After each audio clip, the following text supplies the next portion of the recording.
And welcome to In-Game Chat. Saturday, April the 27th, 2019.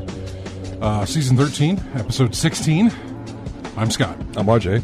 And I'm Matt. Oh my God, Mott Wackorb showed up in the chat room. I have not heard from him Howdy. in a while. I haven't seen him in the chat room in a long time. And it is fantastic to see him. Hey, Kurt. He just threw off our game. Yeah, I haven't seen Kurt. I mean, I'm sorry. When some buddies show up from way back in the EVAV days and they just pop up in our, because that's what it used to be. Randomly. Still got the, hashtag red paperclip. Used to hang up the camera that used to go from this laptop with a long-ass USB cable hanging up in the thing. Congrats, Kurt. He graduated 2 weeks ago. He graduates in 2 weeks. Not 2 weeks ago. I'm from the future. Okay, gotcha.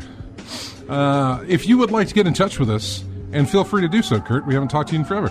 Our phone number is 334-272-9228, 334-272-9228. Check out InGameChat.net for all the links to get in touch with us. You can find us on Twitter at InGameChat. You can find us on Facebook there as well.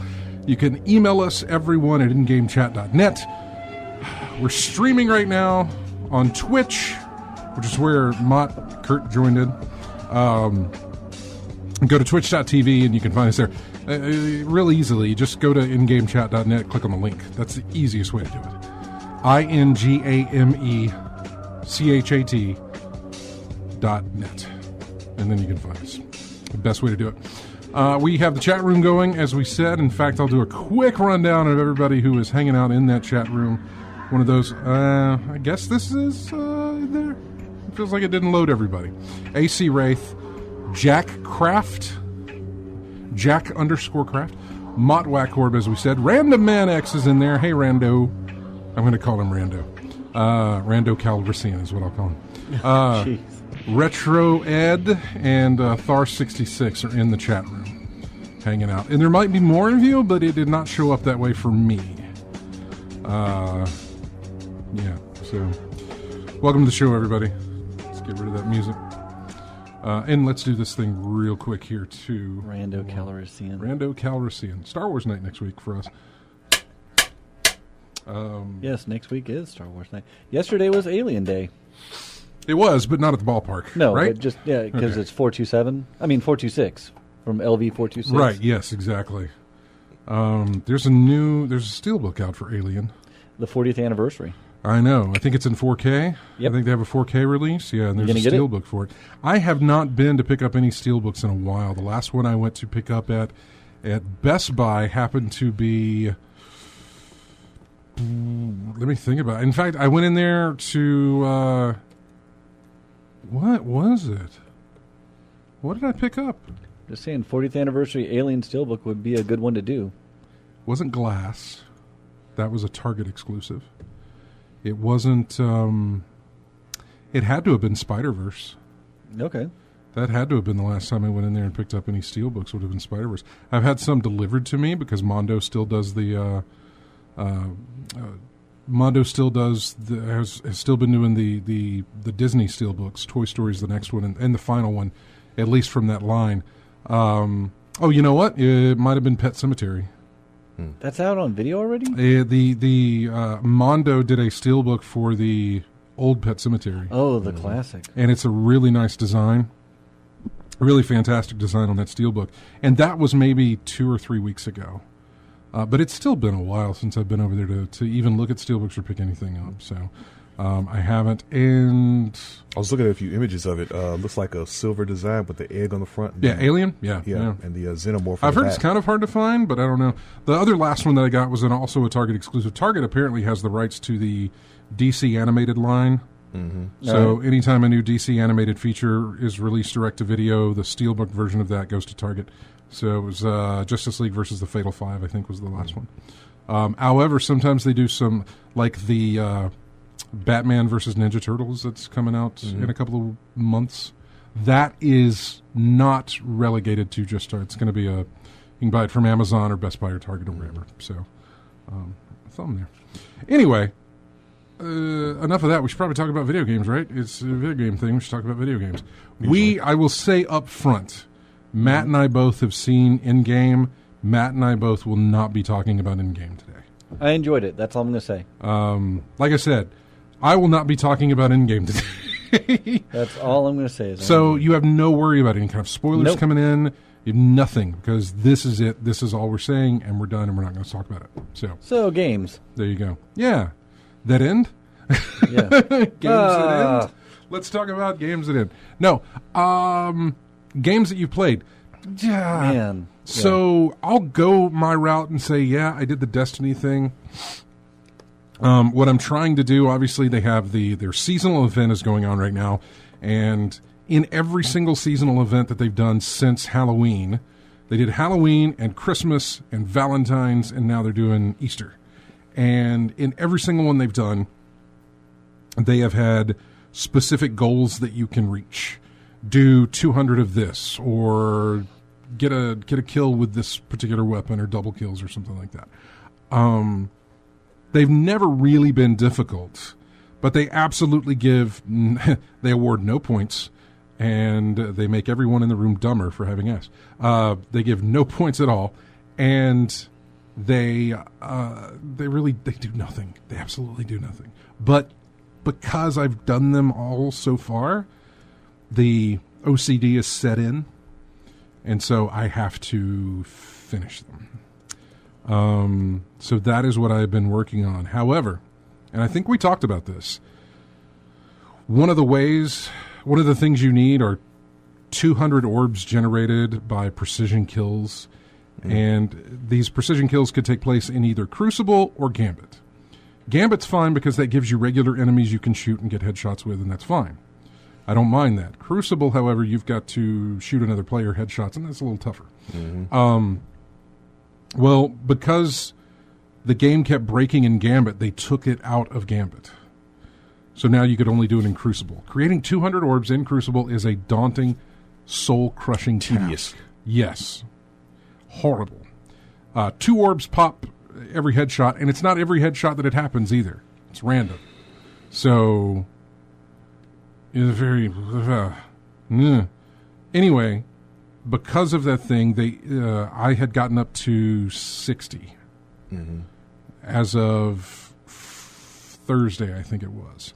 And every Thursday is when Bungie releases hey, here's a little statement from us about what we're going to be doing in the future. Here's some updates, here's some nerfs, here's some things.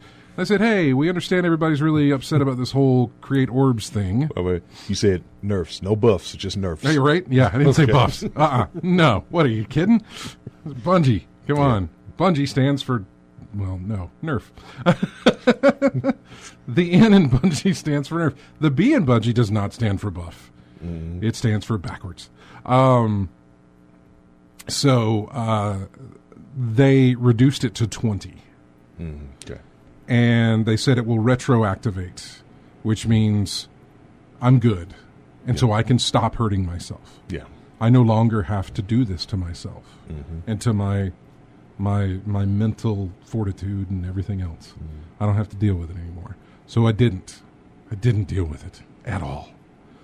And then that wrapped it up. I had already done a bunch of Iron Banner stuff, so I was done. Whenever I read that and realized I didn't have to do it, realized I didn't have to do it anymore, I stopped. And I'm not playing Destiny. I might get on this weekend a little bit to... you know what? I can't do the Trials of the Nine. Or not Trials of the Nine, but the Invitation of the Nine. Why not? Because they broke it. How very rude of them. So seriously, the way Bungie must work, and I am not a game developer, so I hate to say that this is how it happens and here's how they broke it. It's not it. You know? I hate to say that because I can't put myself in their shoes and know exactly how it all works. But I'm going to do it anyway, and feel free to correct me and, lambaste me and everything else, because I would completely deserve it. So when they did these Invitations of the Nine, it is a thing that you pick up every week, and it has 4 sets of goals. Do a strike, kill this many one enemy, this many another enemy, and this many another enemy. The strike is on a certain planet. And typically, we kept thinking that we had to be on that planet to get those kills for the other steps, Yeah. Because it's a different enemy type. Figured we had to be on that same planet. Well, people early on found out you didn't.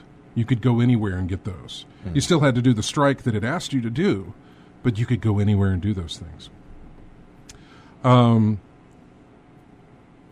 Then they changed that and said, no. This was probably around week 4, 5, I can't remember. They said, oh, now you have to do them on the planet that they're assigned. And that's still okay. You know? You got to do a strike on Earth. You got to get Fallen, Cabal, and what else is on Earth? Taken? Fallen,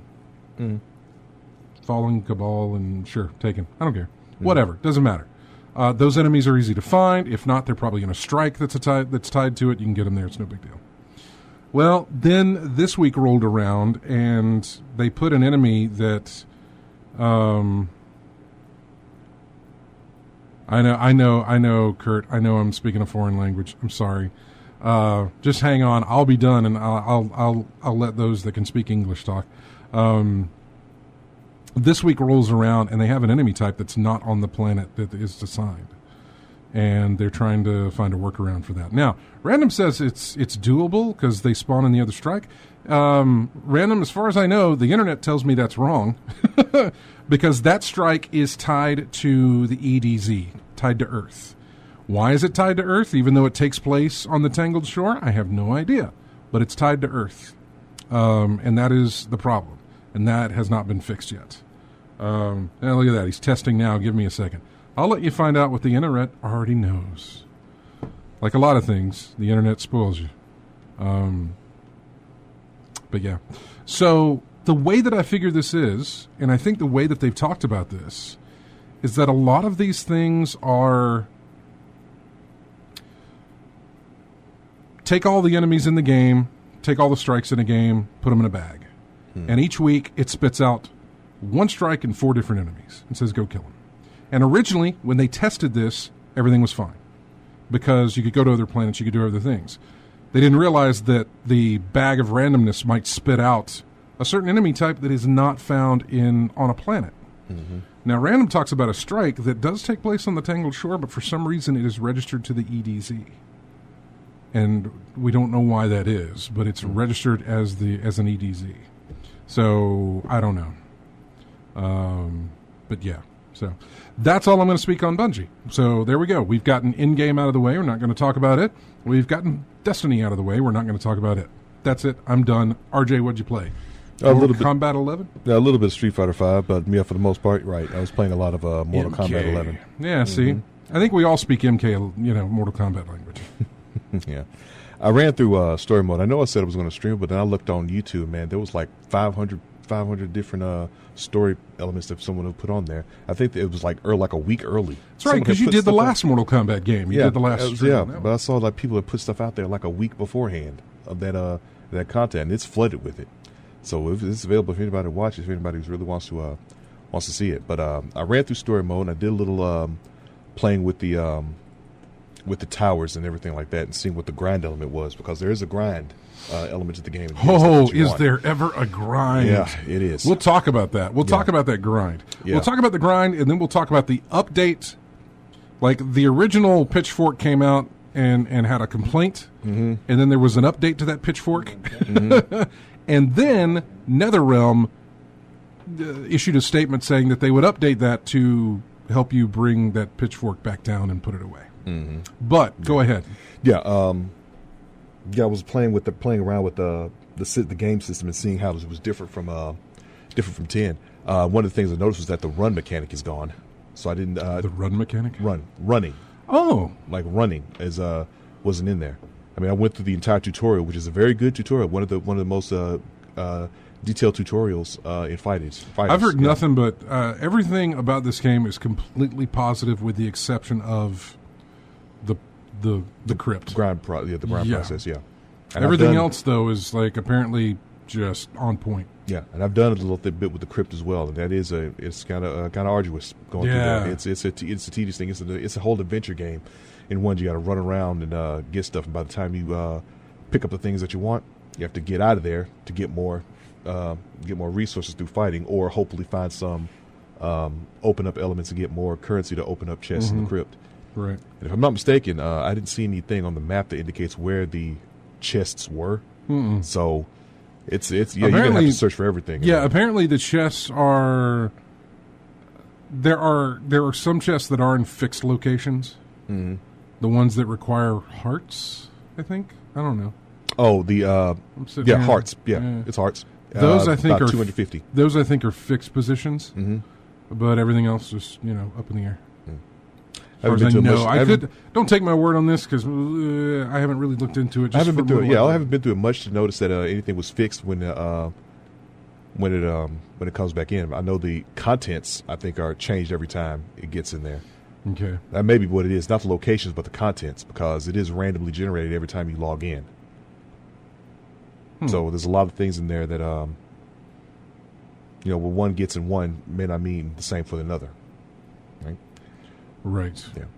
But the thing that gets me about it more than anything was the Towers of Time. Some things you can only get in the Towers of Time. But remember when Injustice came out and they had the different worlds and Earths that you could go to pick up things for various characters? It was a crapshoot. Every time you wanted to get this character, sometimes it would come up, sometimes it would not. A lot of characters would show up and you'd pick the planet that you want to get stuff, right? But there was an element in Mortal Kombat 11 where you could unlock a certain character's tower.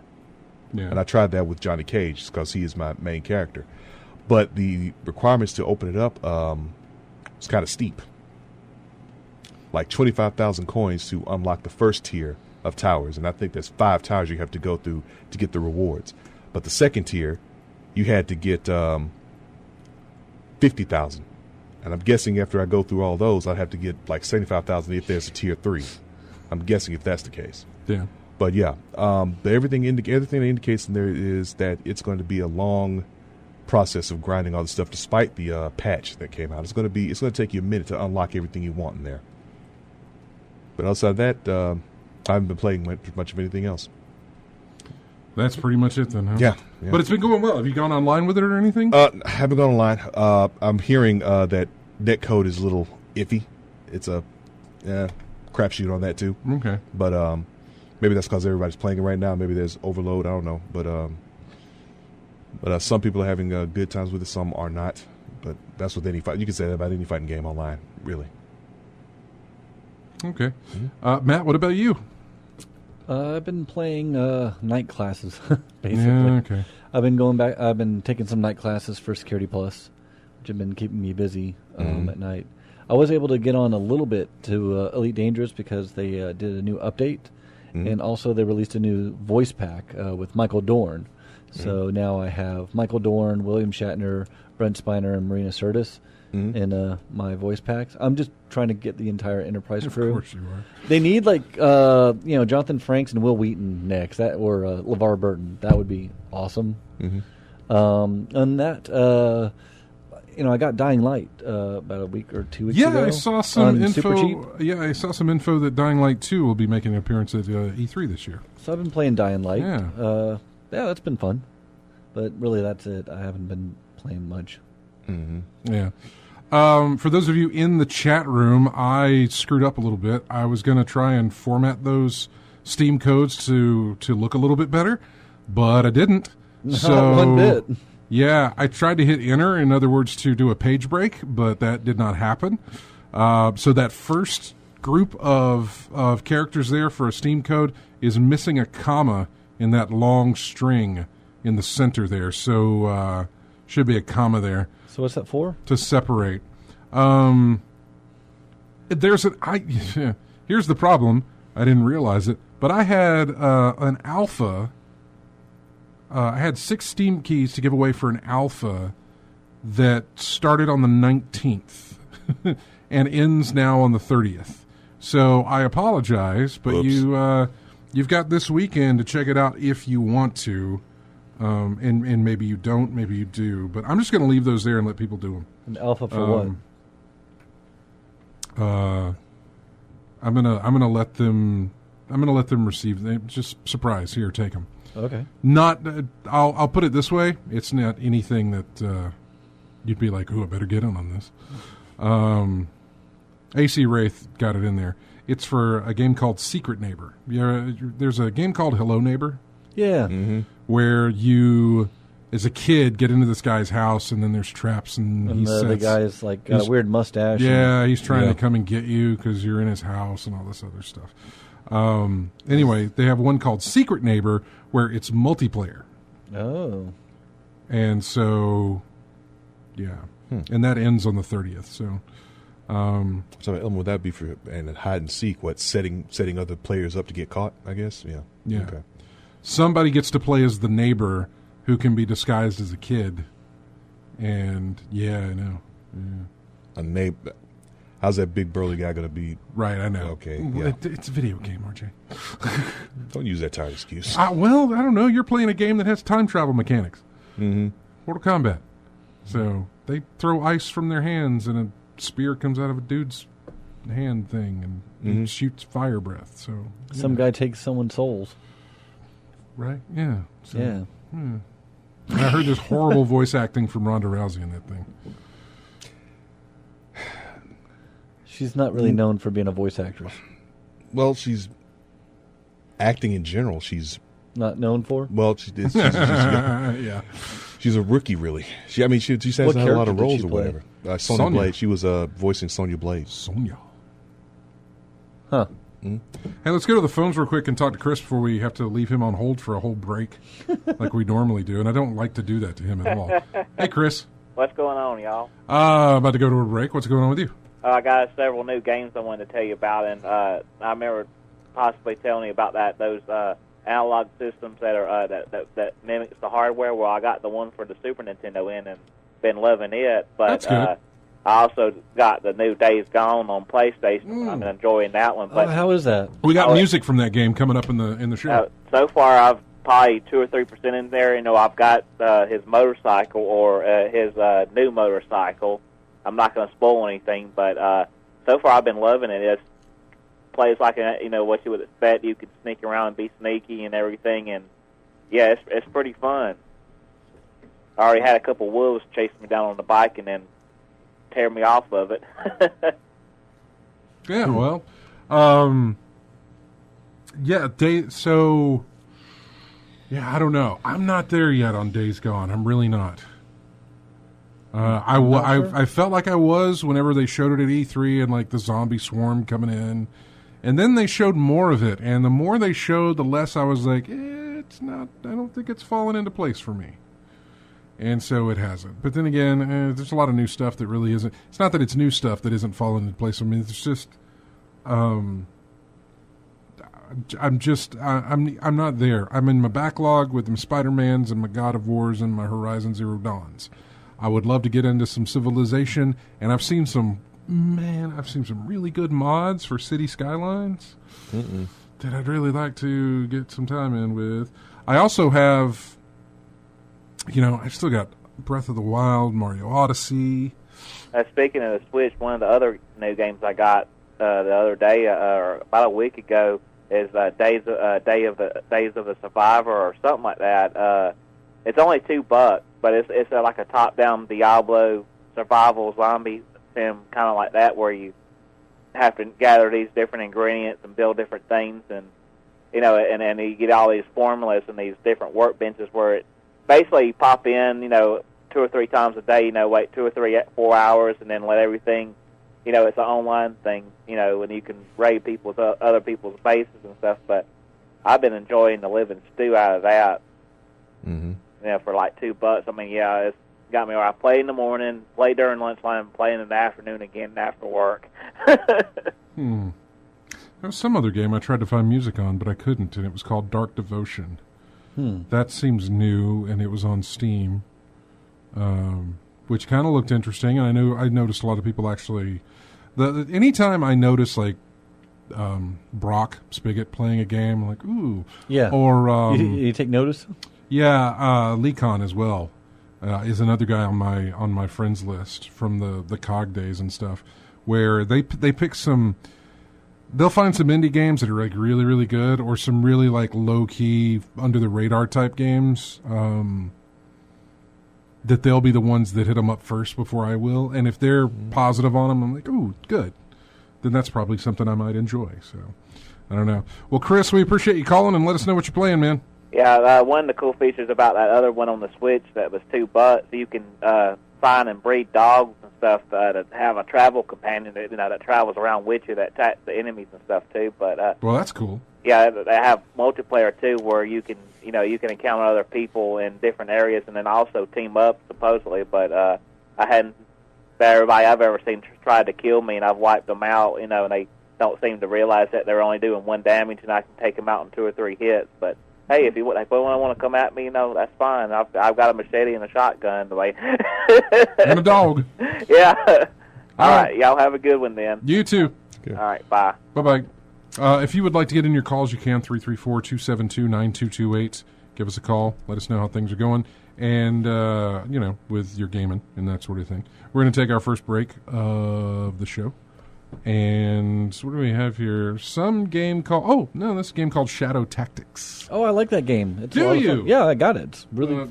This is, what is it's this? a strategy game. Japanese warriors and stuff? Well, it's a tactic game using samurai. Yeah, Shadow Tactics. It's a tactic game. Oh, wow. Well, it's like... Involving shadows? Yeah, it's a sort of samurai... Samurai, tactic. yeah, Yes. that's what I was trying to get to understand. Because there's a subtitle to this, but I erased it because it's too long for it to fit everything on here. Mm-hmm. So I just called it Shadow Tactics, and it's the main theme. That's what we're going to listen to. We'll be right back with more in-game chat right after this.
Welcome back to In-Game Chats. This is music from Days Gone. And the track is called Days Gone.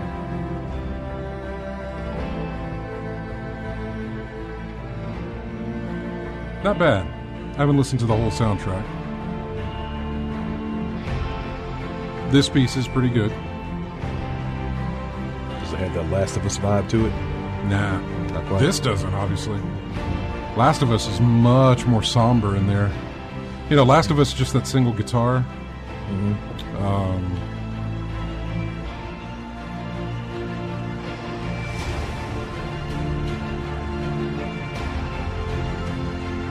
Yeah.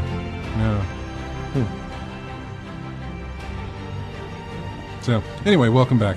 Just listening, just taking a listen. Anytime it's something new here, I try to listen to it and see what it's, which I should have done, yesterday. Kind of somber. It does have a little bit of somberness, but then again, it was kind of getting some epicness there. Some, boom. It's not bad. We'll see. It's a game I'll probably pick up on a discount and give it a play. I'm not kidding. I probably will. This is not a game. That's not one that really, just pegged me as like, I got to be there and get it and that sort of thing. Just didn't. In fact, I don't know of any game that's due out anytime soon that's going to put me in that situation. I don't think. Let's see. Is it a story element really that allures you? I don't know. I'd have to look at it. I don't think the reviews have been unkind to it. I think they've been average. And Sam Witwer's in it. He's pretty good. I don't know who that is. Sam Witwer? He plays the voice of Maul, Darth Maul. Yeah. And he's been in video games and Battlestar Galactica and a lot of stuff. Yeah. Who's Crashdown in the new Battlestar Galactica? Random events. It's a really slow game. Yeah, I just not. It's just not on my radar. Not on my radar.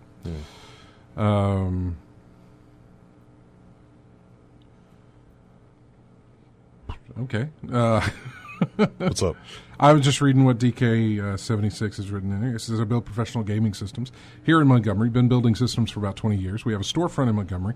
Jay, if you'd like to talk offline, I could give you the name of the store. Just a proposal. I'm wondering if I can't already guess the store. I'm going to call him Donkey Kong 76. That's the only DKs I know.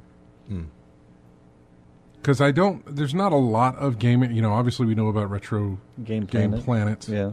In Prattville used to be, and then of course we used to know about Planet Games. I think I know a little bit about that one. To go back even further, I have a little, little knowledge. The only other one that I know of is over there by Eastbrook Flea Market. Yeah, there's a store. Next to Green Papaya. Yeah, that's got a lot of video game stuff in there. A lot of older video game stuff in there. I like Donkey Kong better, but Dreamkiller's cool. Yeah. Let's go to the phones. Talk to Biloxi Gambler real quick. Hey, Biloxi Gambler. Hey, Mr. J, Mr. Scott, and everybody else. How y'all doing? Hi. How you doing? Howdy. I'm doing good. I'm a gamer now. Well, when did that happen? Well, I used to be a gamer a long time ago. I stopped at a PS2, but then I got a PS4. And I got Red Dead Redemption 2. Well, that's a good one. You made a good choice. And it's beautiful. Isn't it? And I already completed the game, and I got to the epilogue, and then I'm starting it over without TB this time to do all the side stuff that I didn't do before I completed the game. Yeah, I haven't even finished the game because I keep just looking at it, and I'm like, I'm going to get on my horse, and I'm going to ride over there for a while. Yeah. That's exactly what, Like, I need to do some more story missions, but hey, here's something. I'm going to ride over there. Yeah, sometimes Squirrel. I use it. The fishing's not as good as the hunting, but I do the hunting a good bit. Yeah, I agree. The bad thing about on the hunting, though, I killed the biggest buffalo one time by surprise, and it just popped up, and I was able to kill it. And then when I'm riding away, and of course, I think the game does this on purpose. When you get a big prize, like a huge alligator, the legendary, I think they call it. When you get a legendary alligator, a legendary bison, or something like that, and then that's when they send another gang after you, and then you're running away, and then, of course, you crash the horse, and, of course, you fight your way out of it, and then I'm like, oh, doggone it, I forget my hide is back there. I got to turn around and go get it, and it's gone. So I think it kind of plays with you like that. But anyway, I'm trying to play it, and I saw that you really shouldn't play it without getting TB. But I'm doing everything without the TB because I don't want to get weak as I go through the side missions. What is tuberculosis? I mean, I know what TB is, but what is tuberculosis? That's what it is in the game? Yeah, you ain't played it that far yet? No. Oh, well, when you go collect money... When you go collect money from this one dude for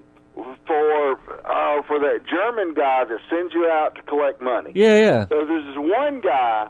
If you get that mission, if you don't want the tuberculosis, you go to this dude and he's sick and his family's poor and all that stuff and he can't pay his bill. That guy coughs in your face and that gives you tuberculosis. Really? Okay. I didn't know that. I had no idea. I can't believe you're the gamers. You guys know all this stuff. We haven't played it that far, man. I keep riding my horse into just, scenic views. Oh, well, it's a great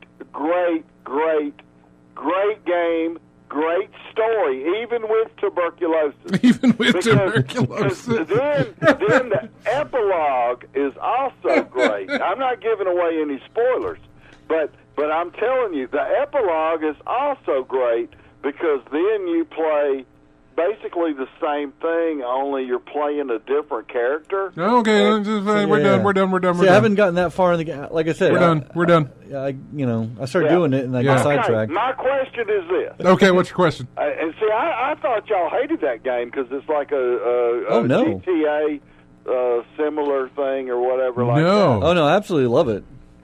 Yeah, Okay. no. Yeah. But I was looking for, because I'm going back through it again, only this time I'm going to avoid the one mission, and so I don't get the TB. And I think what that's going to do code-wise is it's not going to open me up to some of the stuff that you got to be able to do or whatever.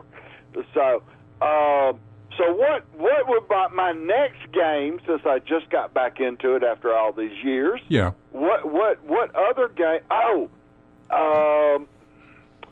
I don't do the play.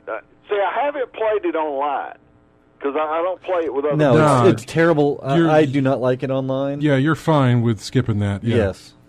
Okay, so I'm not big on the online thing because you know how people do. They morph the game. They don't play by the rules and all that. And I know you said something one time, Jay, about there's a tree where you can get free money, and see, I don't do that. I don't do the cheat. Yeah, they patched all that though. Yeah. You can't. It doesn't work anymore. Oh, okay. Well, Yeah. that's good because I wouldn't do it anyway. I like to play the game for the way it's created. My question is, what would be the next game that I buy, and should I buy it? I think should I buy the physical disc, or I saw where I can. It can download, I think. Well, buddy, first off, you've missed a lot in between. So a lot of what I'm going to suggest to you is not going to cost you a lot of money because they're older games. They're cheaper. If you want to write it down, take a pen, take a note, whatever. I got it. I got it. I'm ready to go. I'm getting close to that radio. We might hear that in the background, but I got. That's fine. You paper should. and pen. Yeah, you should pick up the Uncharted collection. Yes. Uncharted, really? Uncharted collection. It's going to have 3 games on one disc or 3 discs or whatever. Uncharted collection. And Yes. that's for the PS 4. Yeah. 4 Pro. Yeah. Yeah, okay. they were originally released on PS3, but they did some upgrades to it and released them all on PS4. Yes, So sir. get that, and then you can get Uncharted 4 and complete your saga of that game. But I would totally get the Uncharted collection.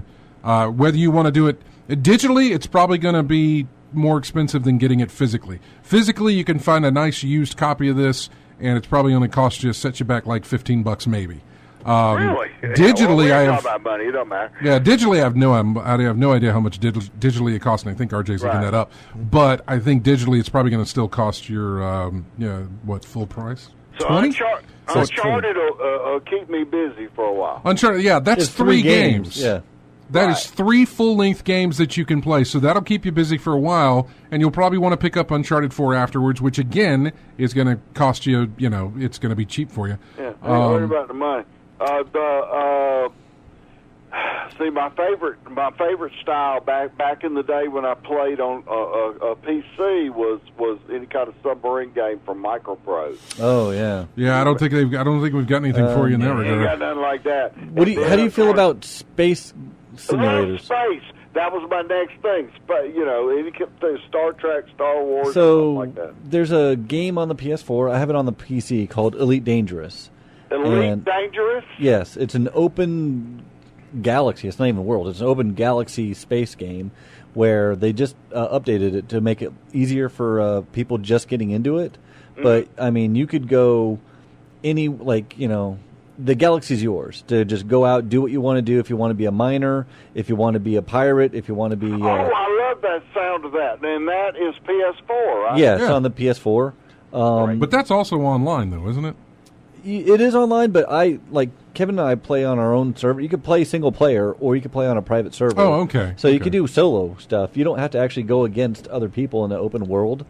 Yeah. But in the open world, I mean, there are groups of peoples that sort of role play in it. Like there's an actual player groups of people called the Fuel Rats, where if you run out of fuel, you could get in contact with them, and they'll come out and they'll refuel your ship, stuff like that.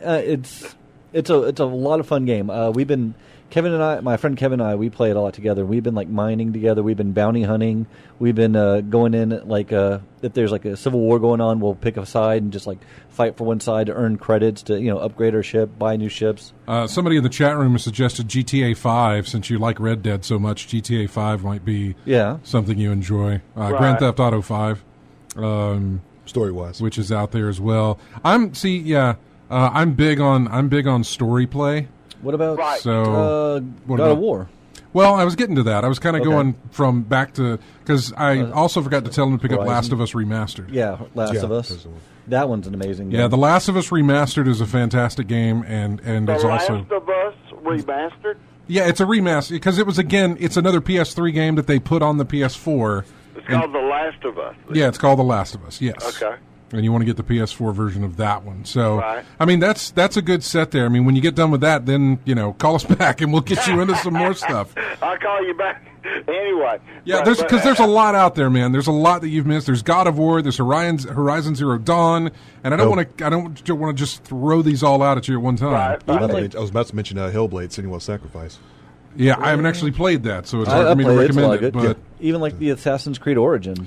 Assassin's Creed's good too. Basically the epic story the games. other are what we're trying gentleman to that get called talking about Days Gone, I've seen commercials for that. Yeah. Right. I don't know a any. really cool motorcycle. Right, And exactly. I'm going, oh, that. But yeah. But anyway, I got to work my way up to that. So I mean, if you got better stuff already in the pipeline, and I'm sorry to bother all you real gamers with this. I'm just getting No, back you're not a into- bother at all. Not a bother at all, man. In fact, everybody in the chat room has enjoyed listening to you. Yeah. All right. Well, thank you so much. I listen every week. All right, buddy. Take care and call us back sometime and let us know how it went. Okay, yes, sir. I've got 4 to look at here, so I'm going to do that. Thank All right, you man. very much. Okay. Bye-bye. Bye. Take care now. He listens every week. That's better than I do. And he gave Yeah, us, right. and he gave us a great line for the future. Didn't It's he? a great game, even with tuberculosis. That pretty much pulls us almost to the top of the hour here to take another Yep. break. We got 5. Yeah, we got some minutes. Let me go through. So I set aside some stuff here from last week. We did talk about the discless, the Xbox SAD, as it were. Yeah. We talked about that last week. And so, the SAD. Some of the things we didn't get to last week, though, that I did want to talk about was that that game 13 is getting a remake. Yes. That I saw that after the show. I love that game. I got it when it first came out, and it was a lot of fun. I love the whole graphic design, sort of drawn comic book, because it was originally from a graphic novel. Yeah. And Which was also from was it also an anime? No. I don't know if it's an I'm thinking of anime. Golgo 13. Yeah. Yeah, never No, mind. this is just a graphic novel, but yeah, I am super excited about that. I will pick that up. Yeah. So 13's getting a remake, and what else do we have here? Capcom is releasing a plug-and-play arcade stick. Yeah. This, What do you think, RJ? well, there's I an think- issue with this. I think everybody can emulate that thing already. I mean, I think the first thing people thought was, oh, I thought we were getting new characters for Street Fighter V since it's Season 4, and we haven't got new Right. characters yet. Nope. And now we have this plug-and-play stick with plug-and-play arcade level stick, two joysticks and eight buttons on each side, and it's got a bunch of games that you can emulate already. You can just get you an emulator and get the ROMs from somewhere and just do it that way. But the price, I think, was the sticking point for everybody. It was like over 250. What? Yeah. What?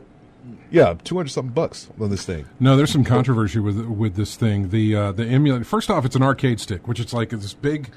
It's a bit. It's Two sticks. Yeah, it's two sticks. Like It's you two would sticks. see It's on an arcade. It's an arcade panel. Yeah. Okay. In the shape of Capcom's logo. Yeah. I wish was there. There's What? Yeah. It's a giant Capcom logo with buttons and joysticks sticks on it. and- You got the Google? Hit it up. But Capcom. I'm enjoying this description. This is better than any imagination I can come up with. Yeah, it's Capcom. It's just the Capcom logo. And so what we've got here is a failure to communicate. On a website, is authentic gaming experience in part because it usually utilizes the original ROMs for games like all the Street Fighter stuff. And run them with FB Alpha, which is an arcade emulator known for its snappy response times. As those in the emulation community were quick to point out, however, FB Alpha is open source and is distributed under a license that strictly forbids people from trying to profit off of it. This looks completely ridiculous. The stick is not too bad. I mean, it's kind of nice. I'm not a fan of the. If it looked like, an arcade, cabinet, like just like that part. Folks had a field day with memeing that thing all over I the just place. don't like how it, looks like. I don't know. I'm not a fan of the design of the stick itself. If it's something like you could actually build a cabinet around, that's fine. That'd be interesting. Yeah, one of the That sounds like developers. that'd be a lot of work. Yeah. One of the developers of the emulator says, "I'm very against someone profiting from my work unless it's me. I have never Yeah. accepted payment for my emulation work. I'm considering pulling out all of the code I wrote and ported for FBA. This would effectively make FBA back into just a CPS and Neo Geo emulator." One of the draws of the arcade is that it bundles together a number of classic arcade games from the early 90s. And these games were built for the Capcom Play System 1 and 2 generation of arcade cabinets. Licensed open source emulator. The use of FB Alpha is similar in that regard, except that unlike that, the FB Alpha license prohibits commercial use. To complicate the matters further, FB Alpha is based in part on other older open source projects, including Final Burn and MAME. MAME, of course, open source. Yep. In 2016, meaning it can now be used for commercial projects. Final Burn is different. When the original creator of Final Burn stopped working on it, other developers stepped in, and one of the resulting spin-off emulators was dubbed FB Alpha. Notably, it contained a sleeker interface, was optimized to run on lower-end hardware, but the long history increases the likelihood that certain parts of the code are still based on those earlier projects, making it bound to their non-commercial licenses as well. Some in the emulation community, even if they didn't work on FB Alpha directly, don't like the idea of another company coming in and trying to profit off of their work.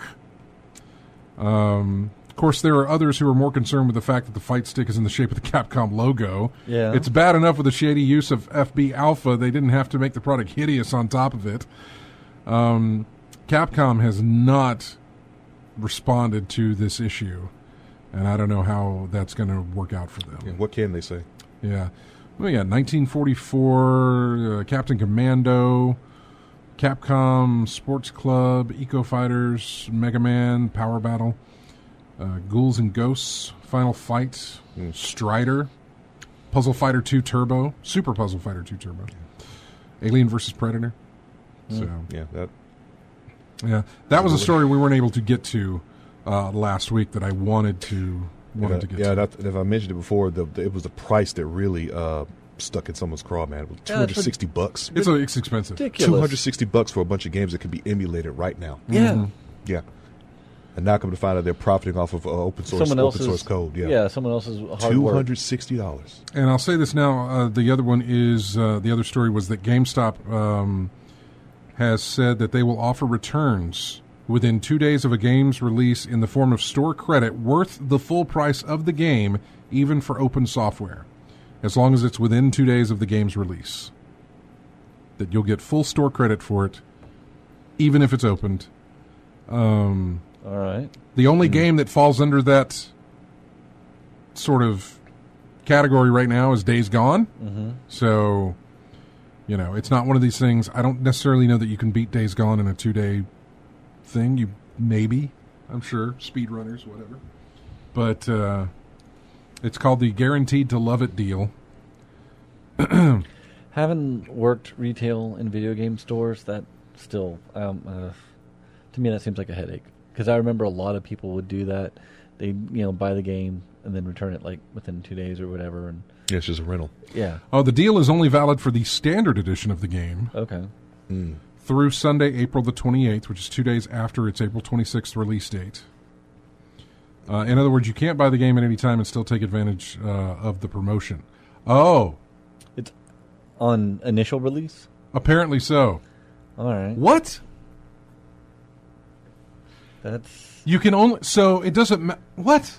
it. Sounds. So is it like you have to buy it on the day it's released? You have to buy it on the day it's released, And you and have that's 2 the days. only time that program is initiated. This is going to upset a lot of people because they're not. I don't think they're going to understand that, and they're going to come back 2 They days won't- later, right? Or they yeah. won't. Yeah, they won't buy it on the initial day. They'll buy it like a few days later. Then they're like, but I read. I could just see this being a colossal headache. This is if I'm reading this right, and the deal is valid only for the standard edition through 2 days after at GameStop retail. In other words, you can't buy the game at any time and still take advantage of the promotion. Huh. Interesting. Okay. All right. Whatever. That's not going to work for me, but all right. We need to take a break. When we come back, we'll talk more video games because that's what this thing is about. We got music here from Mortal Kombat 11. Why is everything in Mortal Kombat has to have a K? Chronica's Hourglass theme, I guess, is what this is called. The track Chronica list is- with a K. Yeah, I know. Chronica. The only thing, I think the only thing that's not spelled with a K is Cyrax? Cassie K. I don't know if it's spelled with a K. If it has the K, It's the hard C. Yeah, the hard like C. Cassie Cage or Johnny Cage, something like that. They Which put a K Johnny in there. Cage is a C. Yeah. Yeah, but they still kept it as C instead of K. Everything else, well, you're turning to K. Who do you enjoy playing as? So Johnny far? Cage. Johnny Cage. I've heard that. Yeah. Van Damme, huh? Yeah. We'll be back with more of in-game chat right after this.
And welcome back to In-Game Chat. This is music from...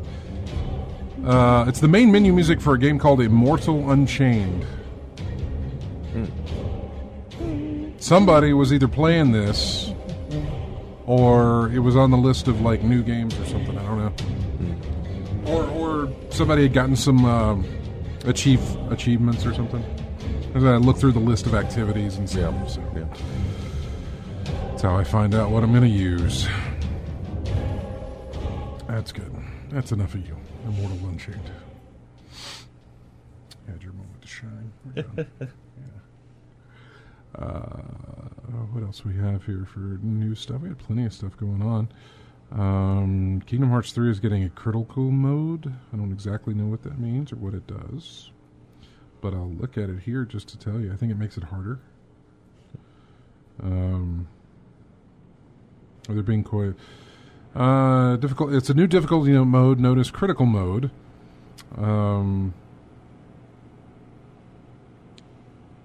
They have not changed how they're changing things up with Kingdom Hearts 3 version of critical mode, but will be undoubtedly present players with a new level of difficulty.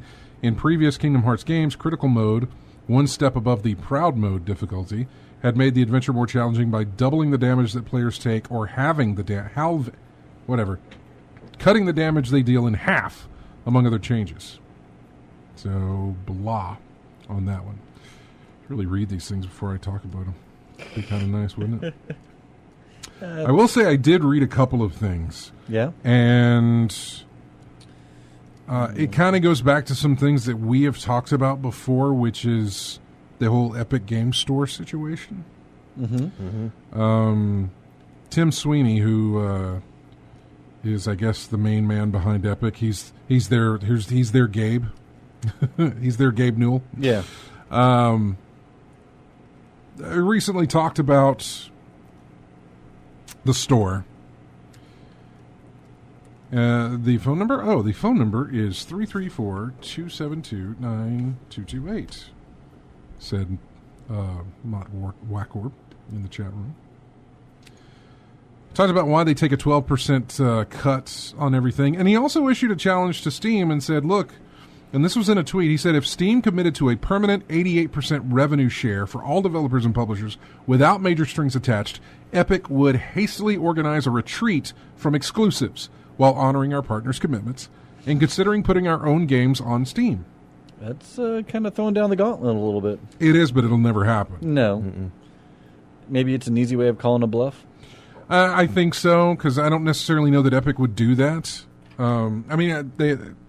First off, Steam is never going to do that. Right. So he can say that and have no concern. Yeah. There's no consequences of him saying that. Even if Steam did that and he was pulling all the exclusives, it would be very difficult for them to then function, have their store function as business, because everybody would just go for Steam, because that's all people have been whining about, is why is my game not on Steam? Again, I read the comments to this article. This was on PC Gamer. I read the comments to this article, and not one single person was bringing up the developers in this.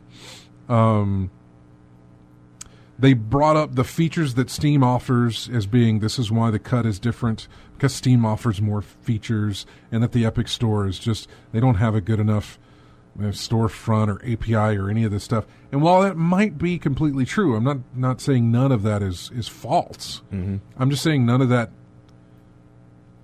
on a personal level in what I use, none of that it falls into my category of a pro or con as to where I'm going to buy a game. No. Your price falls into that pro or con of where I'm going to find a game. And I guess even more so now, the availability falls into that pro or con. If it's exclusive to one of the stores, then obviously I have to go where it's exclusive if I can't get it anywhere else. So it's not, I've never looked at I've never had to, because Steam has dominated the market. But I've never had to look at any of these stores and then think, well, but what is it? It offers me groups, and it offers me a friends list, and it offers, so it does not weigh on me. But none of them talked about the developers and the thing that we talked about with a developer, which was the ability that these exclusives help them continue to make games. Funding. The money hat that they get from Epic in order to get the exclusive, that Epic pays to get the exclusive from them, is something where it continues for them to make games. And again, I want to stress that you have to isolate Borderlands 3 from this conversation. When you talk about Metro Exodus, sure, small company, maybe not be looking to make the console version's probably going to make more than the PC versions, but you get a guaranteed amount of money from being on PC. Also, it was a little bit backhanded what they did in that, where I think a week before release they announced the exclusive. Yeah. You also didn't give consumers a choice at that point because they bought into it. So I know. Is he on the phone? Yes. Okay. We'll bring in. Hey, Kurt. Hey, how's it going? Hey, man. I was going into this. We had Rand Miller on the show a couple of weeks back. Which, by the way, Firmament funded. It ended. It ended yesterday. They were funded. They were asking for 1.2. They got 1.4. So completely funded. Nice. So congratulations to Rand and everybody at Cyan for their success on the Firmament Kickstarter. But we had him on and we were talking to him, and at the time that I had scheduled the interview, they had not made any statements. They said that it'll be available on PC and they said something they didn't allude to it just being on Steam or being on Epic. They didn't mention Steam and they didn't mention Epic. And some people were very concerned about that, obviously because they had been burned before by Metro Exodus and I believe another one, Anno something. Oh, yeah, one of the Anno series. 1800. Yeah, Anno 1800. You're exactly right, where that was available on Steam for a while, and then Epic got the exclusive rights outside of Uplay or the Ubisoft store that you can buy it from. So, yeah, that kind of looks bad, but Rand said that, he said if Epic came to us, or Steam for that matter, really, if any of these, if a company came to us and said, we're giving you this money so that you can exclusively be on our store, he said we would have no problem taking that. Yeah. Because it secures our funding and it promises that regardless of what happens, we can now work on the next game that we want to make. Because we have the money from what they gave us, and then we can build on top of the sales that our game will do, regardless. Operating costs, paying employees, things like that. For them, it's a guarantee. Yeah. And the reason I leave Borderlands out of this is because I don't think Randy probably had something to do with it, but Gearbox themselves really had nothing to do with being exclusive on the Epic Game Store. That all came from 2K, the publisher. Yeah. And 2K is not in. 2K is fine. 2K is fine. Did they need the money hat from the Epic exclusive? No, they didn't. I think so. No, they're good. It's Borderlands 3, for God's sakes. They're going to be fine. So, yeah, that kind of has to sit on as an outlier of, you did that for greed. You didn't do that because it's going to help the developers and it's going to continue funding the game. You did that for greed. So, anyway, I'm sorry, Mott, or Kurt. I'm sorry. What's your thoughts on it? What's going on? You said you had so many opinions on this. Oh, I do, because you also hear those arguments out there that they're continuously saying things like, oh, but then I have to install yet another store on my machine, or I have to... I keep hearing that one, and it's like, that's going to take up that much more memory on your machine? Come on. Yeah. We went down this road when Origin launched, because I remember being a complainer of that one. I was like, I don't want another store, I want Steam. I will say, however, to that, the same people. that sometimes I do forget that I have like the Microsoft store and like one or two games on it because I just don't keep it open. So are there programs that blend them all together? There are some, yeah. Yeah, so, there are some. Anyway, go ahead, Kurt. Yeah. I'm sorry. But remember, these are the same people that are also complaining about the fact that, I'm getting it locked into this because I'm going to have to play this on Epic or I'm going to have to play this on Uplay. Wait, you're actively choosing to lock yourself into Steam, and this is why you're a PC gamer, because you don't want to be locked into a console, for example, because I can only purchase from either a game store, I can purchase from Microsoft store or from Sony store. But yet you're actively choosing to be a Steam purchaser only. Not only that, but if you're playing something like, I don't know, Division 2, for example, and you purchase it on the Steam instead, it's still going to go to Uplay afterwards to do the thing. Right, yeah. So it's just service chaining. The arguments are disingenuous at best. It's money talks. If a publisher can get 18% more, they're going to take it every time. And I don't blame them one bit. It's not about the user. It's about the publisher. It is. And like I said, for some of these, Cyan doesn't have a publisher. They publish their own. And really they're kind of an indie studio, honestly. I looked at another one that I saw a lot of complaints on because I was following them on their subreddit was Dangerous Driving. Not a very big game, not a very large, high-profile type game, but it's one that falls into my wheelhouse because of the burnout aspect. But they're a group of 7 people, man. That's their studio. 7 people. They have no publisher. They have nobody backing every game that sells. The money is funded right back into the next game that they make. And they got an exclusive deal with Epic. And the people on the subreddit just raked them over the coals for it until they issued a statement saying, this is why we did this. And they still didn't accept that excuse. And the excuse is that we are guaranteed this money, and it is going to help us, for one, update the game, continue working as a company. It's going to help us do that, to update the game and continue working on whatever it is that's going to come next. So I mean, we're on the same page with this. That I was okay with people who had legit concerns over possible issues with, what was it? Stuff that was getting your background information, and not necessarily your background information, but it was pulling information from your computer about what you're. But then again, they said that Discord does that as well. There's a couple of other apps that nobody's complaining about that also do the same thing, pull information from your computer. There was the whole involvement with the Tencent company, which they have vehemently said that has nothing to do with anything. We don't give out your stuff. We don't give out your info. We don't sell your info. You know, all of those were kind of those were all shot down. Can we be clear that Reddit is not the real world, though? There are a lot of people that would rather pay. There are a lot of people that will just pay the cheapest price possible, and that's good enough for them. And I'm one of them. I am one of those people who looks at this and says, well, if I can get it cheaper here, that's where I'm going. I don't care if I have to install another app in my PC. If I'm getting the game for $10 and you're selling it for $60 elsewhere, I'm putting that app on my PC. You know, give or take. It depends on what that app is. Obviously, there's some catches to what I put on my PC, but for the most part, sure. If it's going to get me the game cheaper, I didn't hear anybody complain. Well, again, I was going to say I didn't hear anybody complaining when The Witcher 3 was only on the GOG store, but then again, that's their own store. You know, it's like Fortnite being on the Epic Game Store. Well, of course it is. Epic made it, and of course it's going to be on there.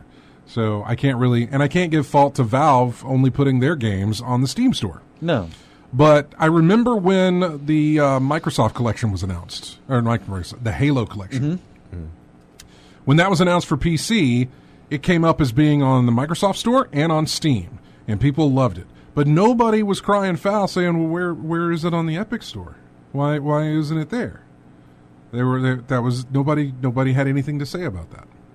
I don't necessarily know that Steam bought the exclusivity rights to it, but nobody was bringing it up.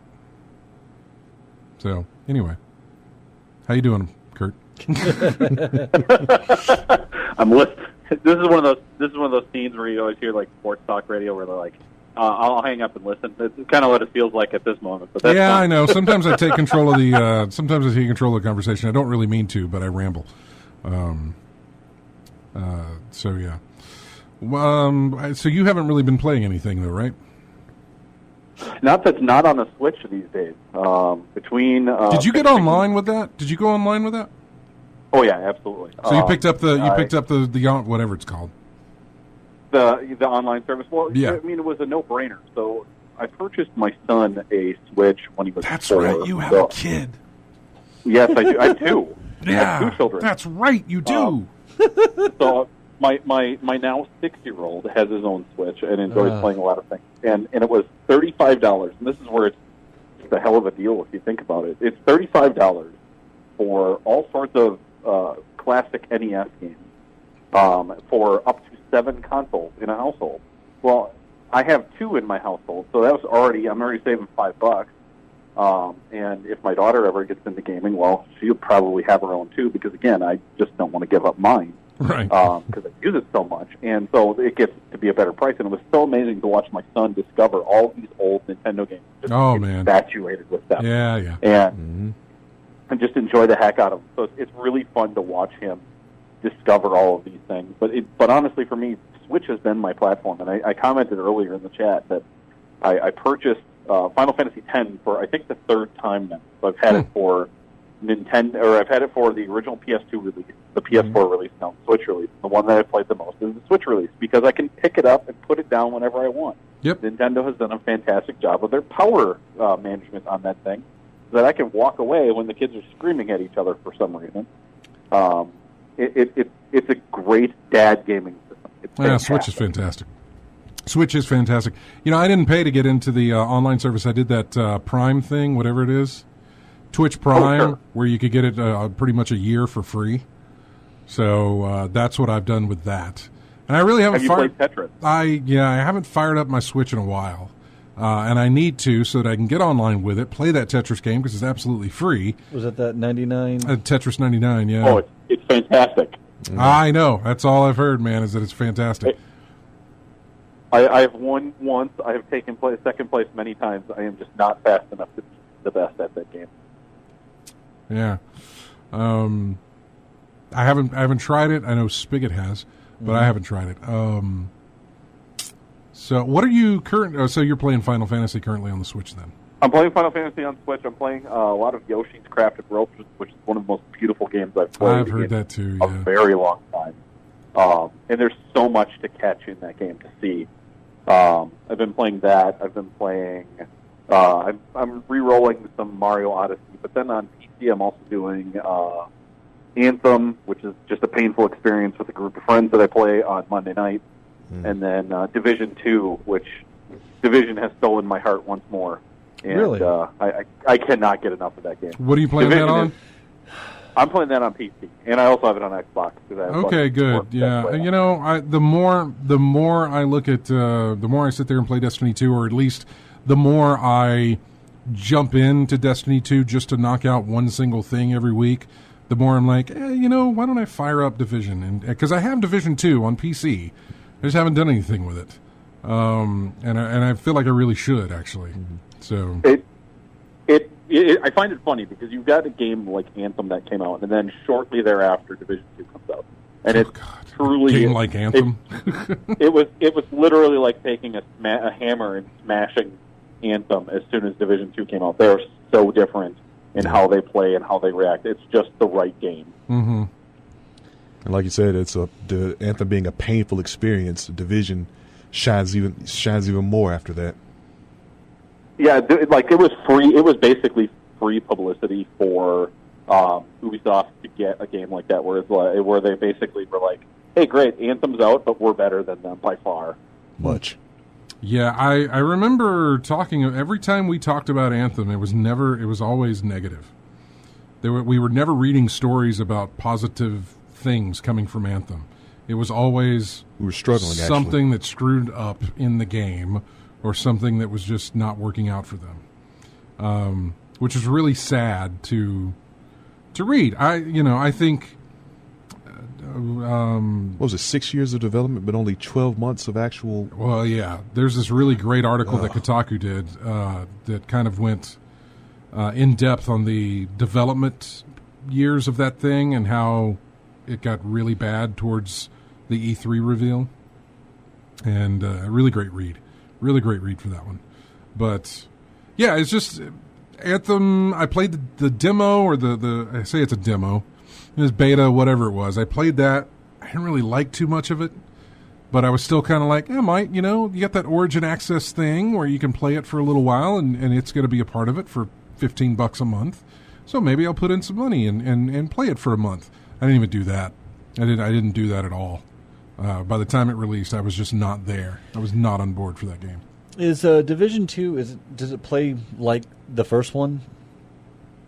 There's a lot of similarities between the first one and the second one in the sense of if you're jumping into it because you've played a lot of Division 1, you'll feel right at home in Division 2. There's a lot of changes they've made to a lot of systems within the game. Missions are pretty easy to discover. The fact that the world's kind of freely, things are freely happening, so you'll randomly walk upon someone trying to be executed, and you have to save them, or... It feels a lot like Division 1. There are some, what I would call almost forced teaming going on, where the game is definitely a lot easier if you have someone else shooting with you, because the enemies are just smarter. They're not as dumb as they once were. Mind you, they are dumber in the sense that you can throw a grenade at a group of 3 of them; they'll just stand there. If Hey, what's that? Discovered you yet? But other than that, no, it's a vast improvement over a lot of the systems in Division 1, and a lot of people that kind of reviewed it kind of almost call it Division 1.5, just set in Washington D.C. And honestly, I have no problem with that at all. And they bring back some of the characters through the echoes and through the cell phone from the first game, so you kind of get to hear from them once again and see how things are going 6 months later. Did you ever do Ghost Recon Wildlands? I did, and that was also fantastic. And also, what's funny is the main character of Raw of Wildlands is also the leader at the White House. Oh, really? So it's the same voice actor. It's actually kind of funny because I find it hard to separate the two of them. Because between because I played Division 1, and between that and Wildlands, I liked the mechanics of Wildlands better, where the enemies weren't just so bullet spongy. And that was one of the hardest things for me with the first Division was, you take 4 clips of ammo just to take down one enemy. And I get that, and it's a tough mechanic if you're not willing to kind of upend reality a little bit with that. But at the same time, they've done a much better job of explaining some of it away when you use when you're fighting the heavily armed enemies that have a lot of armor on, that you can actually peel the armor off of them now and actually expose weak spots to them. Right. They've made it a lot more fun, in my opinion. Okay. Well, we appreciate you calling, man, and hearing from you. Absolutely. It was great to see you pop into the chat room, because I haven't talked to you in a while, for one. And I think, what was the last time? PAX? PAX would probably be the last. Oh no, was that before the anniversary episode or not? No. It was PAX when I last saw you. It's PAX when I last saw you. The anniversary episode was earlier that year, I believe. That was in January of that same year. But yeah, that's when I had Drop Mix and I was bringing Drop. Oh, that's when I got really drunk. Yeah, okay, never mind. Story time. So, no, it's not. No, you don't need stories. No. Thank you, Kurt, for calling in, and congratulations on your graduation in 2 weeks, dude. Yeah. Yep. Thank you. It's time. It's only been a multi-year process, let's say it that way. And thanks again for everything you did for COG and for what you did for the site, and then moving it over to the Discord and everything else that you did for that. You did fantastic, and we appreciate it, and you don't get enough praise for what you did. Hey, not a problem. It was fun to do, and I was sad to see it go, but at the same time, things change, and honestly, it seems like most of the community has changed with it and successfully moved over to things like Discord and Reddit now. So yep, exactly. But we know how Reddit works. Thanks for calling in, man, and we'll talk to you later. Sounds great. Thanks, guys. All right, bye-bye. Take care. Bye. We're going to go to a break. When we come back, we'll talk more video game stuff. Here is music from a game called Mother Gunship. Anybody familiar with Mother Gunship? Nope. Okay. Well, here it is. We'll be back with more in-game chat after this.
Welcome back to In-Game Chat. Almost forgot the camera thing. This is music from another new game that I saw on Steam called Imperator Rome. Okay. Don't exactly know. I can't remember what the layout was for this. I think it's a strategy or was it kind of like the Total War Rome? Maybe something like that. Yeah, I think so. But just released apparently this week. So we didn't get around to it earlier, like I had mentioned. But Mortal Kombat 11, RJ has been playing it, and one of the things, somebody did a bunch of math and said that if you were able to buy every single thing available in the game, it would cost you $6,440 if you were to buy every single thing. Skins. I don't know what else is offered. The artwork and Skins, stuff like that. Artwork, fatalities to open up in your moves list. It doesn't work that way like it did in 9. In 9, maybe 10, but I know in 9. But if you did a fatality, they gave you like one fatality, and the second one was like locked. You had a padlock icon on there. But if you did it without unlocking it, it would automatically unlock because you did the move and put it in. In Mortal Kombat 11, you could do the same thing in training mode because there's always the fatality tutorial. You could do the second fatality and it would not unlock. The only way to unlock it is to actually find it in the crypt or get it in the store, I guess. But that really doesn't matter because one trip to the internet and you see a FAQ on it, and you can just find all the fatalities and brutalities that you want. Right. The original story on this was that if you wanted to acquire every skin available in the game, there are 23 characters presently, and each offers 60 different skins. That's a lot. That's a ton. 3 outfits, 60 skins, yeah. Yeah. Yeah, that's about it. Somebody on Reddit crunched numbers. According to the math, it'll cost you that much money in real money to buy every skin currently available. 4 of the skins can be unlocked by playing through the character tutorials, story, and basic towers. That leaves 56 skins to unlock. They are unlocked just by playing the game, or they can seemingly be purchased using in-game currency called time crystals. Yeah, there's a store that you can get outside of the PlayStation store. Right. You every time you level up, you get 10 time crystals. Those can also be earned through gameplay, but seem to amass very slowly. If you are the impatient sort and just want a particular skin, you can purchase 500 time crystals through the in-game store for $5, which is what each skin runs on average. But you still may not get the skin you want as they appear on a rotational basis. Every 6 to 8 hours, a new set of 5 skins will become available on the store. Supposedly, once they leave the store, you need to prepare yourself for a grind fest. His math does not take into account fatalities, brutalities, gear, or single-use consumables due to the drop rate being unknown. It also doesn't take into account DLC character skins. He goes on to say that he earned 760 time crystals after playing the game 4 hours. If he wanted to unlock every game skin through gameplay alone, it would take 3,390 hours and cost 644,000 time crystals. Now, the update to this is the community manager for Mortal Kombat 11 has stressed that the game was never designed to encourage in-game purchases, and a currency fix is on the way, alongside updates to the Tower of Time and the crypts as well. According to NetherRealm, once the patch is deployed this week, currency will be awarded far more often and in greater numbers. Once live, players will be awarded 500,000 coins, spelled with a K, of course, 500 hearts, and other items to give everyone a quick early boost. The community manager said the game was never designed to encourage in-game purchases. The studio's main goal is for players to play the content without being forced to spend real cash. And when you do buy crystals to spend in the shop, there's only a small amount of items available. Ed Boon added that the vast majority of skins are not for sale on the shop anyway. According to the updated thread on Reddit again, he made the calculation was made based on information available at the time. In light of this, they have updated that and said, we're We realize now that you cannot buy everything, but those numbers still are not clear as we have no method of determining what is store or playthrough exclusive. Ed's response is pure conjecture at this point unless we know the numbers to back it up. Would it still cost $4,000, $400? We don't know. Reached out to Ed to see if he would like to comment on the issue here.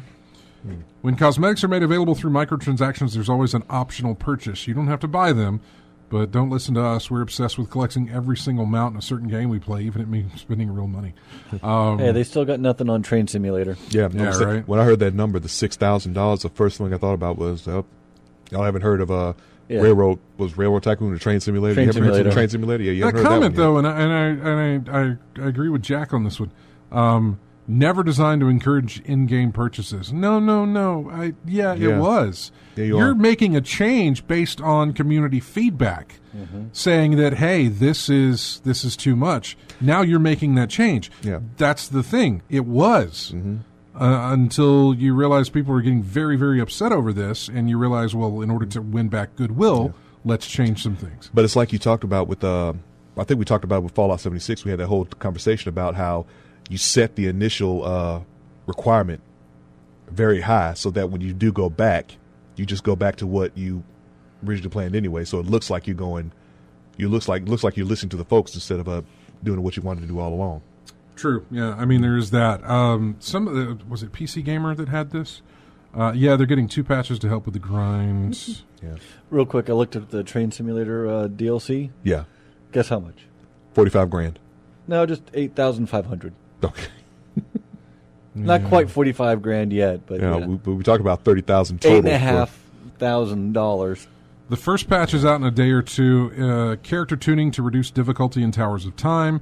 Reduced AI health to reduce difficulty in Tower. Apparently, Towers of Time is very tough. Towers of Time is very tough. There's matter of fact, I've tried a little bit of this one match before I got here. It was the character Jade, and it required you to have 2 people, a 2-on-1 type thing. But you can try it solo. It was very similar to another type of tower that was in MKX, where the character was like ridiculously high tiered, had a very huge health line. Yeah. And if you could take the character down or bring the character down low enough, you get the bonus. Basically, it was just survival. How long can you last against this character that you really aren't supposed to beat anyway? Just can you put enough, give her enough damage to get the reward? But in this case, it's just a really big life meter, and you just have to whittle her down. Will it down. Whittle it down. Yeah. The patch that follows, it'll be followed by another patch early next week, which will again reduce the AI difficulty. It'll increase the Tower of Time rewards, and it'll give all players the 500,000. I don't know about the difficulty because it still reads your inputs. Yeah. I think that's what it still does. So it's still gonna be difficult. I remember Kotaku looked at the numbers, and they crunched some different numbers and came up with an even more outlandish number. Really? Yeah, because there were other things that weren't accounted for in this. And like they said, these things are on a rotation of every 4 to 8 hours, I think. Some new stuff shows up at the shop.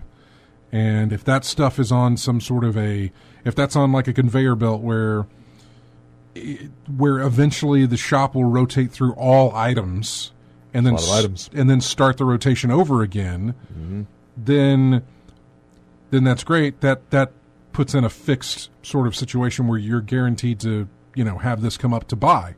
What if it doesn't? What if it's completely random? So if that's the case, then that takes other things into account as far as the ability to get everything in the game. So yeah, and Jack, he says I'm not sure which is worse, that the developers know this and put it in, or that people actually spend that much on a digital game. I don't know that anybody's going to spend that much on a digital game, to be honest with you. I don't know.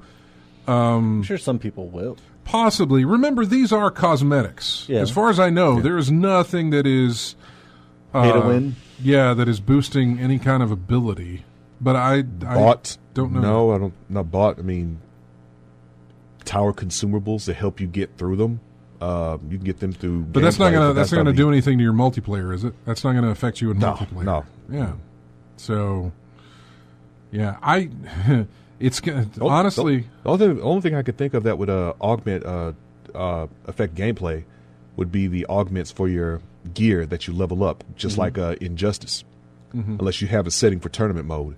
Tournament mode has these presets that wouldn't let you do that. But if you don't have it on, someone could put the time in, grinded, and got some augments for their gear. They might have a little advantage here and there. That's the only way I can think of. That's something you could actually get hold of in the store or through gameplay that could affect you that way. The other what was I going to say about the other thing? Was it makes you long for the days when EA would offer I remember in some of the racing games, it's like, here, you can buy this and it unlocks everything for you. You pay this one thing. And so, like, I know in a lot of racing games you would unlock cars as you play.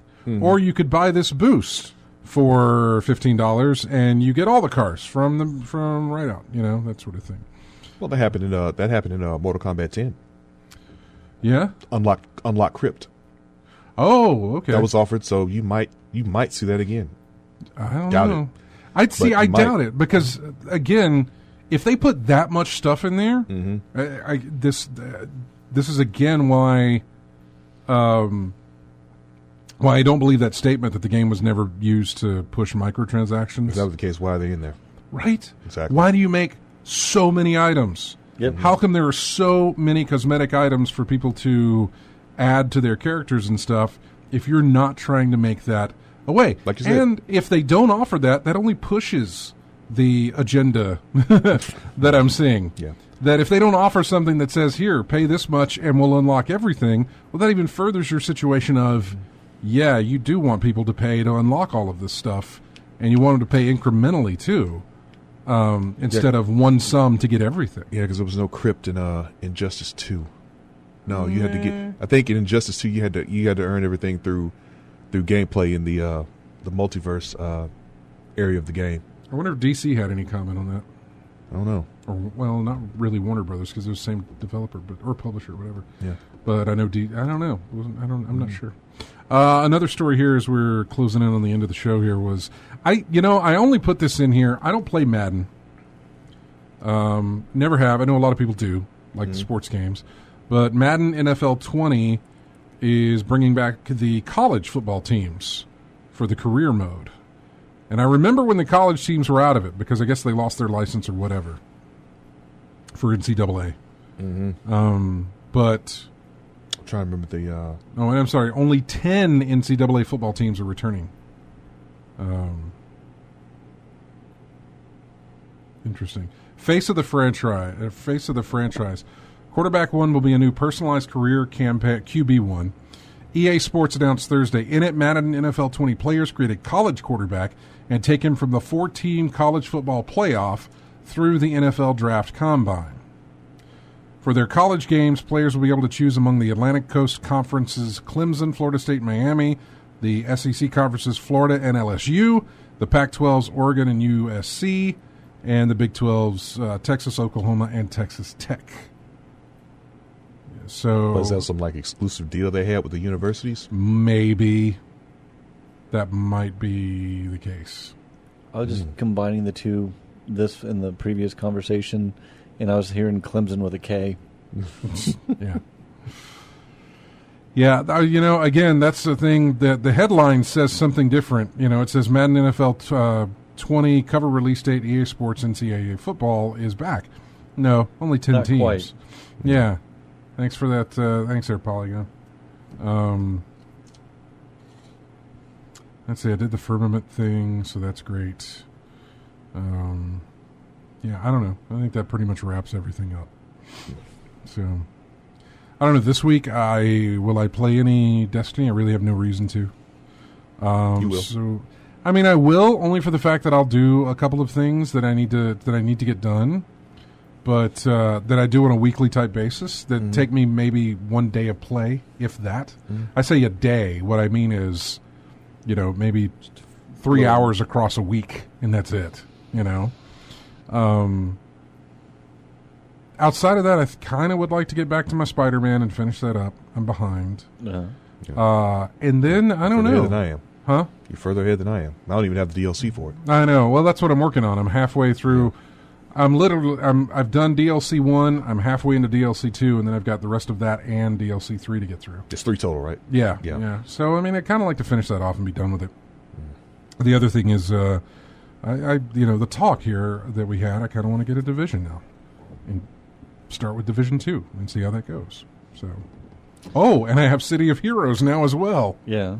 We need to get together on that because they got a server up and everything. They have 2 servers now. Yeah. So they have 2 places you can 2 instances or whatever servers to pick from.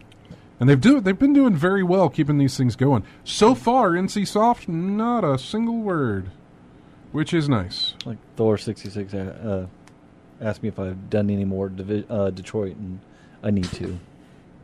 I know. I haven't even started. I got the game, but I haven't started it. Same here.